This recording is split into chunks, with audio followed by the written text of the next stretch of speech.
بسم اللہ الرحمن الرحیم۔ اللہ سے امید ہے کہ احباب اچھے اور خیریت سے ہوگے۔ ہم نے کل تعارف کے بارے میں ایک حوار پڑھا تھا، آج تعارف کے بارے میں دوسرا حوار پڑھیں گے۔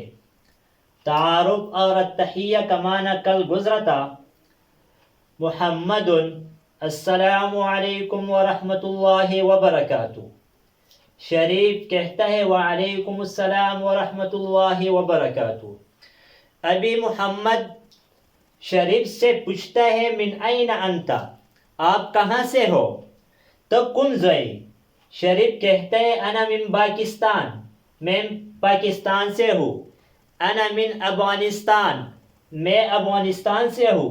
جہاں سے جو ہو اس کا جواب دینا ہے، من کے بعد ملک کا نام ذکر کرنا ہے۔ انا کا معنی ہے میں۔ محمد پھر کہتے ہیں حل انت پاکستانی، کیا آپ پاکستانی ہو؟ انت اے ضمیر ہے، استعمال ہوتا ہے مفرد مذکر مخاطب کے لیے۔ اگر تا کے نیچے ہم کسرہ ڈالیں گے، انتی پڑھیں گے تو اے استعمال ہوتے ہیں مفرد مؤنث مخاطب کے لیے۔ شریف کہتے ہیں نعم، نعم کا معنی ہوتے ہیں جی ہاں۔ انا پاکستانی، میں پاکستانی ہوں، ز پاکستانی۔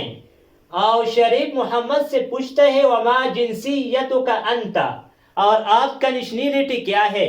جنسیت کا معنی ہے نیشنلٹی کا، ایک بھی مخاطب کے لیے استعمال ہوتے ہیں مفرد مذکر مخاطب کے لیے۔ اگر کی کریں گے، کاف کے نیچے زیر ڈالیں گے، کسرہ ڈالیں گے تو اے مؤنث مخاطب کے لیے ہو جائے گا۔ محمد کہتا ہے انا ترکی، میں ترکی ہوں۔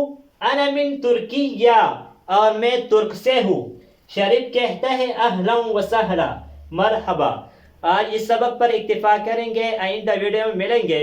جو ساتھی اس چینل پر نئے ہو اسے گزارش ہے کہ اس چینل کو سبسکرائب کرے اور ویڈیو کو لائک کرے اور کمنٹ میں اپنے رائے کا اظہار ضرور فرمائیں۔ جزاکم اللہ خیرا۔ السلام علیکم ورحمۃ اللہ وبرکاتہ۔